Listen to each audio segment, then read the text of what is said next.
We are live. Hi, everyone. This is Kate, and I have here today Miranda Naiman. See, Naiman. Naiman. Naiman. Just I, nerves. Miranda is the founder of Empower. It's a flourishing human capital consulting firm servicing East Africa and beyond. Welcome, Miranda. Thank you, Kate. It's so good to be here. Yeah, I'm so happy you're here. I know it's 9 p.m. your time, and everyone, Miranda is in Tanzania. I am, yes. It's a sweaty day in Tanzania today, very humid. 9 p.m., but it's good. I'm just glad to be online and connect with you. Yeah, well, I appreciate you being here. So, Miranda, kindly introduce yourself to our listener today. Sure. As you said, I'm Miranda, female entrepreneur. I'm a mother of one. I have a son who is almost 12 now. I have built up a business over the last 10 and a half years now that started off as something on my own. And has now included my two siblings, my brother and sister, who have now joined the business and I would say have taken it to the next level. So it's morphed into a family business now, which is great. Very Wow. outdoorsy person, spend a lot of time at the beach, and just somebody that enjoys connecting with other people and having an impact in society, and quite patriotic as well. Wow. Wonderful. Now, Miranda, I was reading your bio and you mentioned there you're an accidental entrepreneur. Tell me why they say that. So I say that I'm an accidental entrepreneur because I never planned to become one. I guess we Mhm. rarely do. And there was never a business plan or any kind of figures or forecasting or investment. I was just very passionate about training. I'm a teacher by training, Mm.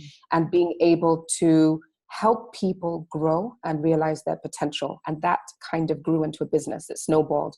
So about a year in, after consulting, and my son was very young at the time, I was kind of on and off working a couple of days a week, and it just, more and more client requests, and it grew and grew. And then I took on the first employee about a year into the business.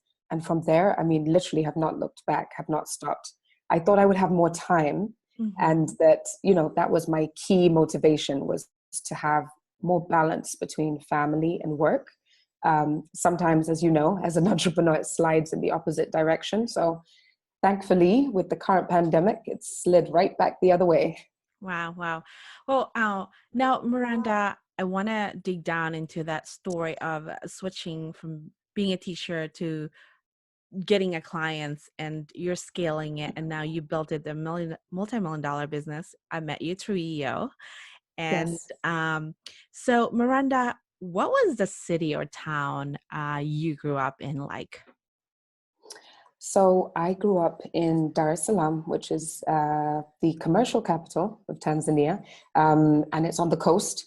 We are born to a Tanzanian father and British mother, so they met in university in the UK, and then she bravely moved to Tanzania and worked in the international school here. My Mm-hmm. father is the entrepreneur, and he built up business here, properties and trucks and so on. What was it like growing up? Simple life, the good life, man. Like, we had a very solid family foundation. I think having that combination of a really creative yet pragmatic dad who was able to take risks, and build businesses and fail and try again and succeed, versus mom who was a teacher and very, very passionate about her craft. That combination was quite formidable. And I think that has been helpful for myself and for my siblings in having the right balance of pragmatism, the ability to take risks, but also to be very passionate about achieving excellence with your craft. Wow, wow. You have a very good a combo of parents professing. I mean, your dad Yeah. is, yes, is a business owner. I mean, a business, and your mom is a teacher. So how does your dad feel when you decided to become a teacher? Does he want you to be an entrepreneur or a teacher? Tell me. I think that when I first explained to the family that I was going to go solo and set up a business, it was a difficult time for me personally. Mm. So I had gone through a divorce around that time, and I had a young child. So it didn't seem like a logical thing to do. Not a bit, a huge risk to not have a steady income. And I did have a job before. Mhm. So I can't say that people were overly supportive at the time, but they did believe in my ability and that I would be able to maintain my client base. I would be able to build my personal brand and my name in the city, because I was very passionate about what I was doing. It wasn't driven by money, but more by the impact that my work could create. So I think the support came over time. And that was a key motivation, having my dad finally say, "I'm proud of you." Like, it took a Wow. few years, it took a good 6 years, um, but it finally came. And yeah, full support now. And he's almost like I would say he's not a shareholder, but he is like a director of the company, in a way that he advises and he shares, and we have shareholder meetings and he'll sit in as well. And yeah, he's a huge part, an advisor and a key player. Yeah, when you said that big moment when your dad, told you that he's proud of you, it kind of gives me goosebumps because those are big moments, right? Like for your Huge. parents to believe in you, like that is a Yeah. validation of the sweat of you building it for the last six Wow. years. Yeah. Yeah. And Yeah. I think in particular for me, he raised me. I almost say that he raised me like a boy in a way, like a firstborn son. But he was very tough on me, is what I mean to say. Mhm.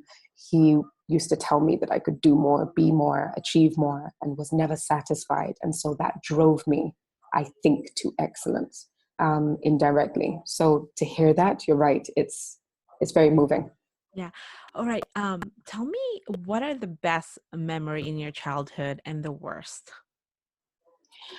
Ooh, okay.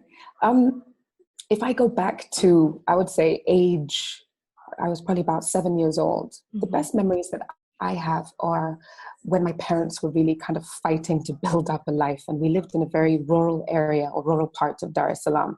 So we had one car, so we'd have to coordinate, dad's dropping us off at school, he's going to work, pick up the kids from school, pick up mom, come back. But as soon as I would get home, like as soon as I'd eaten lunch, it was like I'm disappearing out into the wild to like Mm-hmm.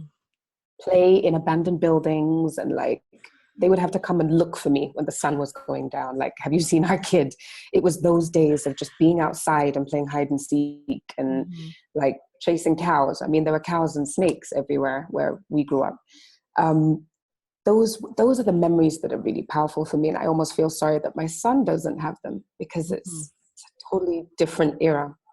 In Hmm. terms of the worst memory, um, probably in my teens, very confusing time when my mum was first diagnosed with cancer. She has now passed, but this was many years ago, and I was Hmm. 14. And I remember she left and went to the UK for chemotherapy, and so we were with my dad for about 4 months. And I remember it Hmm. was like, "Miranda, you're now the mom, so make sure your siblings are okay." And just that confusion of not fully understanding what was going on, but Hmm. that you had to step into a leadership role. Um, Early on. So Hmm. that is a difficult memory for me. Yeah. So you're teaching, and tell me that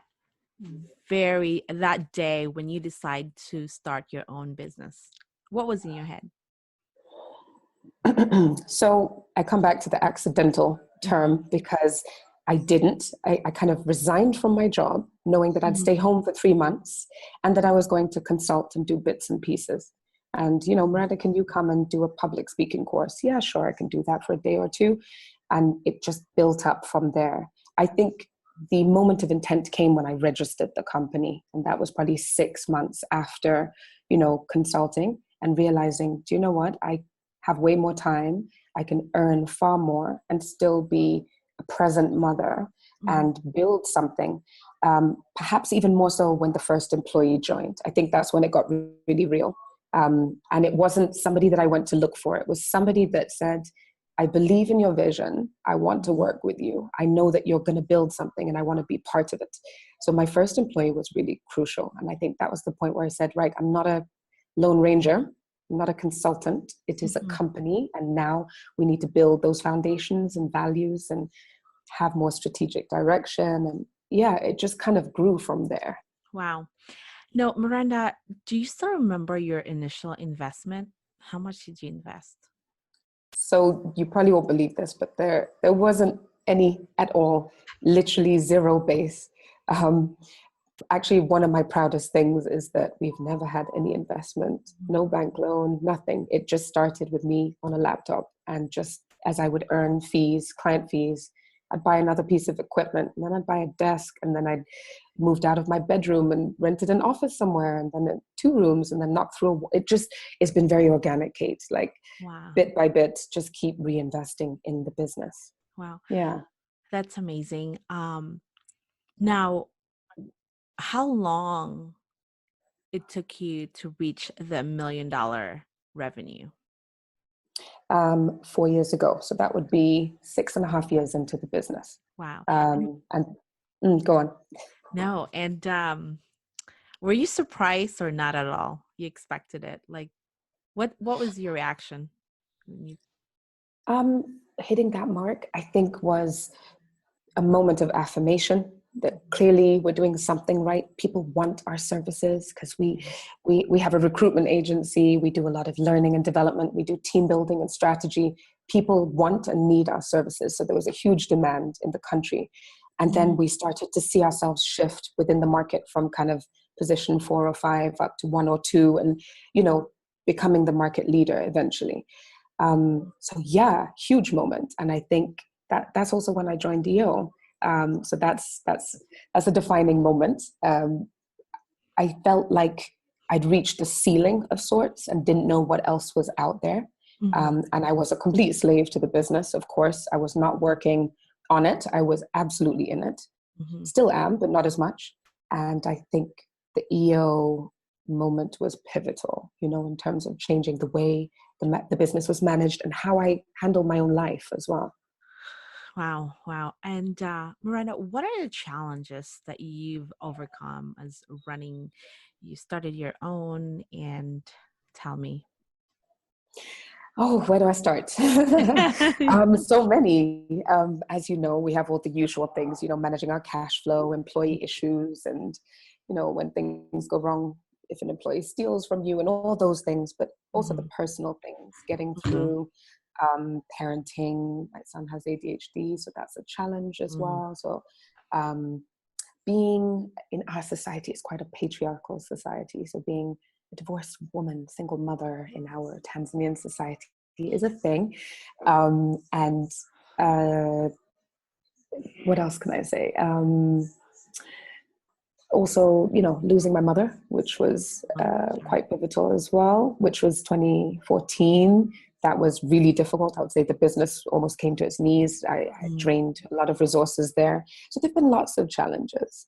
And COVID-19. I know, right? What we're facing now.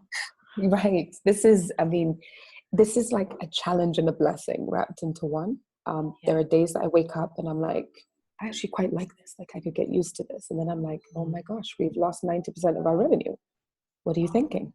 Um, and anxiety. Yeah. I had my first panic attack last week. I've never had anything like that before. I never suffered from any kind of Mhm. mental health issue, but it's real. Like, we're all going through it. Yeah, yeah, absolutely. I can totally relate to you in that one. And I could feel my nerves. It's just my pinched Hmm. nerve because it's all the stress. And Hmm. even though we show this face that we're okay, deep inside, we're Hmm. trying to save our company, and it's very difficult. Right. Yeah. And what we've done to build it, but also the lives that we're responsible for. I think Mhm. that the heaviest weight, if it was just us, Kate, right? And Mhm. you could say, let me just pause, just freeze my business for now, Yeah. and we'll pick this up in a few months. It's totally different, but there are lives at stake. And Mhm. that weight is very heavy. Yeah. I have some, I every time I have to visit my store and see how I put so much effort in it, I get like really down for the rest of the day. So I don't know if it's a good thing for me to, face it, but it doesn't make me feel good. Like I put so much effort into this, put so much money, and you're building, Hmm. the brand, Hmm. and it's just like you have no choice or barely has any other choice, you know? So if this is helpful at all, I watched a webinar yesterday with James Khan, who's a recruitment entrepreneur from the UK. Uh-huh. And he says, well, he's been running a multi-million-dollar business for, I think it's about 30 years now. He Mhm. was like, once you've made it through a recession, you're stronger than ever. The fact that we're still here fighting is a very good sign. And once you come out the other side, it's a swift uphill kind of takeoff. So I'm hoping that he's right on that. Um, we're built for this. We're Yeah. built to solve problems. We're entrepreneurs. Yeah, absolutely. You know, I'm trying to be positive, and I'm Mm. pivoting, but it's dealing with it. It's It's you know, not easy. it's very No. hard. It's very Yeah, hard. Yeah, no, absolutely. very hard. And I think being open about it as well, that we have Mhm. days where we wake up and we're like, ta-da, everything's great. And And then the next day you might not want to get out of bed. And yeah, that's okay. Like we need to be kinder to ourselves. yeah, absolutely. I went through in 2018, one of my e-commerce got shut down and it was very difficult. So I feel like I'm used to this one. Mm. And I was able to pivot into another business, and that business shut down too. It's like I feel like what else can I do? You're like, what else you got? You What else know? you got? Wow. No, I Yeah. know. I Yeah. know. So now I'm doing the third one, but like, you remind yourself you have to cover your bases. But when things happen like this, but we can do it. We'll figure it out. That's Is what I this would. not the definition of a serial entrepreneur, though? You start something, for some reason it doesn't work out. If you don't Mhm. pick up there, you start something else. Yeah, So absolutely. in your blood, you'll make it through. Yeah. Okay. So Miranda, what was one of your deepest motivation in life? Hmm. I think it's changed over the years. Um, I think when we're young, I'm thinking about school. If I look at the evolution, wanting to be popular, I wasn't very cool. I was bullied in school. So wanting to be accepted, I think was probably a motivation. Later on, I mean, acceptance is still crucial, but I think now my motivation is very much about how I can make other people's lives better through the work that Hmm. we're doing. Hmm. So, um, be that helping someone to find a job in Tanzania, there's a very strong extended family culture. So when you help someone find a job, that's not just them, it's a whole ripple effect of people who are Hmm. economically empowered. When you teach someone a new skill and they're able to be promoted within their career or set up businesses, it's life changing. So being of service to people and to my country as well. Wow, wow. What is it like being a female leader in Africa? um, I think there are quite a few of us now. I can only speak for Tanzania, of course. Hmm. I think when I started out, I was far more naive, and I used to say, "What is this whole women equality thing? We're already equal, and we can do everything men can do, which we can, but we are not. The perception is not there, particularly in a patriarchal society like Hmm. Tanzania. I think they are more accepting now. Simple things like a client, you're meeting a bank CEO and they want to meet for lunch. I avoid those situations because of what it might look like, even though it's not the case. Hmm. Um, our society is quite judgmental, and if you're particularly being a divorced woman as well, so it's like she's single and she's a boss and she's out, having client lunches with powerful men. What could that be? And how did she get that contract? And that Hmm. kind of gossip is there. Hmm. Less so now. You build your name and people realize and they Yeah. start to respect you. Um, it's difficult, but we almost have to play um, dual roles. We have to be cognizant of our culture, but we need to also be aware of our immense potential and not be afraid to just be who we are. Hmm. Um, so my route has been, humility, not to walk around with any kind of arrogance, to be very open, and so that people see that there's nothing that they should feel threatened about when they meet me, Hmm. um, and just try to avoid certain situations that might be misconstrued. Yeah, absolutely. For a very long time, I'm, definitely my color, and my husband is as white his. I have a lot of friends in my island would ask me like, "Oh, you got the job because of your husband." Like it's never really like, it took a Yeah. while before that change of how people viewed you. Now it's different, but for a very long time I always get upset because they think I was able to do it because of his connection. Like, no, it never that way, Mhm. Like, but now I stopped caring anymore. yeah, you just do you, man. Yeah. Yeah.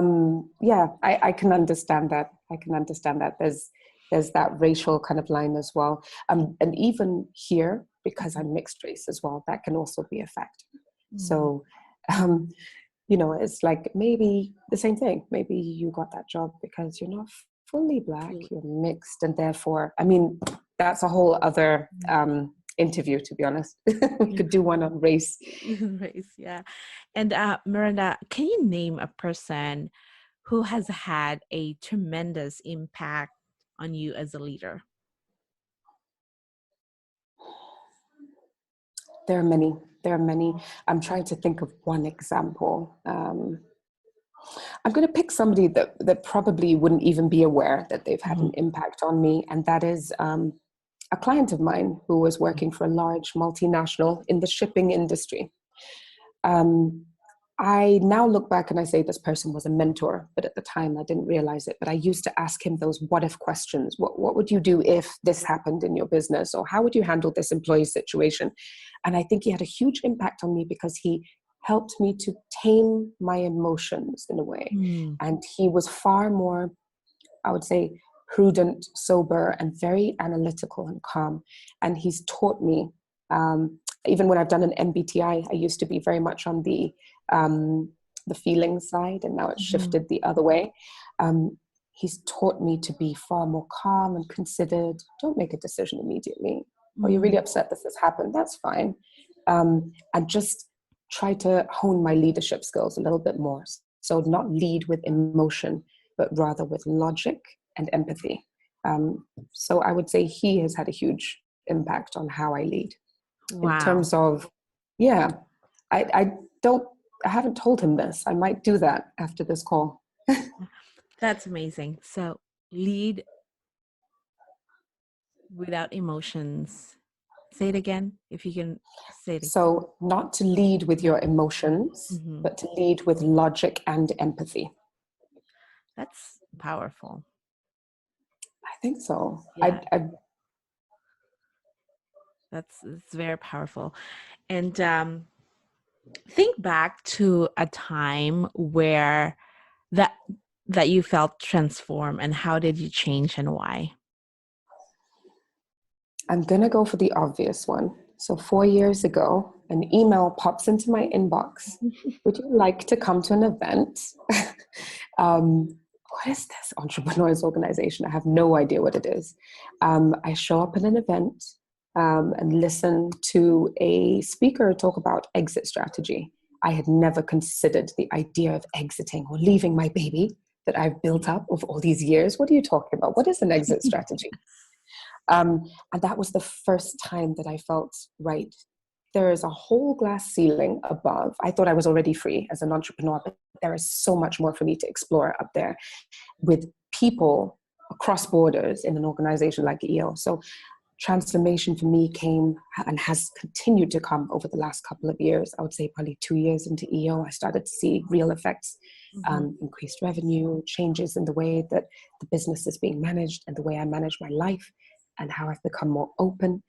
And just that idea of experience share and shared values. And, I can talk to you and I can talk to somebody in Shanghai and I can talk to someone in Beirut, and we have shared values and Hmm. we have a common language and we're able to communicate and experience share and not feel judged. And I think that is, sorry, that's a mosquito. And I think that is the recipe for transformation. Yeah, Um, absolutely. It just it's just so easy to communicate, and like you just like, you know, there's no, you don't feel like, oh my God, should I say this? Like just comes it, out it just comes more out. like, oh my gosh, I just said that, but it's okay. It's forum confidential, and yeah, it Mhm. stays where it is. And yeah, I think it's been huge. And also, the path of leadership, of course. I sound like I work for EO right now. But just the experience that you get in leading other, in brackets, very stubborn leaders, such as ourselves, stubborn entrepreneurs, and being able to rally people together. And particularly this year, like as Mhm. president, it's been fun, but it's been challenging as well. And it's just a unique opportunity. Where else would you get to do this? Yeah, absolutely. Absolutely. And Miranda, what are you most grateful for? So many things. Family first, I think, for the way I was raised. We were given a great education and we were given values, and the rest was up to us. So I'm Mhm. really grateful for that foundation. Grateful for my health. I'm grateful for my brain. I'm grateful for my brain because I feel like um, it's a gift and a curse. It's something that has pushed me to take risks and try things, and but it can also stop me from moving forward as well. Mhm. Um, and I'm grateful. I don't know. I'm just grateful to be alive. To be honest, in this time, it's a really different time to when people were operating businesses in the 70s or 80s or 90s. So being able to have an impact now almost means more because it's such a difficult or tricky playing field. So I'm grateful to be one of the players. Wow. And what advice would you give to a female aspiring entrepreneur? Well, advice, I can share what I did. Um, I would say to not be too hard on yourself, uh, to try and seek out what it is that you're good at, that people are willing to pay you for as well. So it's a combination. Sometimes we get a little waylaid when we say we set up a business that's based on our passion, but it needs to be something that is in demand. So Mhm. finding that happy medium, um, and to not be driven by money. I think that's my secret to success, to not have money as the end goal indirectly brings money your way. And so that is something I would say to a young startup entrepreneur. Wow. And I do love your company name, Empower. Yeah. It says a lot. How did you come up with that name? Popped in my head in the middle of the night. One of those things where you get up and you write it in a journal. And I was still employed at the time. And I just said, if I ever had something of my own, it would be called Empower. And I didn't know what the logo would look like, but I knew it would be orange because it's vibrant and healthy. And Mhm. yeah, it's my favorite color. And yeah, it means, people being able to realize their potential. And so all the service lines that we have, they're all about growth mindset and Mhm. being a better version of yourself. And so the name seemed natural. Yeah, yeah. And how do you want to be remembered? I've asked so many people this question and I've never fully thought about it myself, but very simply put, just to be remembered as somebody who was authentic, um, and generous. Wow. Brenda, where can they find you? What's your handle? What channel are we talking about? Any If channel. it's any channel, if it's Twitter, it will be at Miranda Naiman, so all one word. Mhm. And if it's Instagram, it's at Miranda.Naiman. And your company name, your company Oh, website right. is. Empower.co.tz. Let's see. We've Oh, actually got Miranda. a really, yeah, sorry, Okay. go on, Kate. No, you get a new website. Did you No, rebrand? we've got a new section to our website where we've been profiling lots of Tanzanian thought leaders, not just Tanzanian, actually, East African thought leaders, that we're really excited about. So if people are looking for inspiration, the website empower.co.tz would also be a cool place to go. Well, I can't wait to check it out. Cool. Thank you, Kate. Well, Miranda, thank you so much for your time. Thanks And for having me. yes, I can't wait to see you in Tanzania. That's on my Yes. list. You are invited. So as soon as these travel bans get lifted, you've got a home here. Yeah. Thank you so much. And Miranda, have a great day. Thanks. You too. Bye.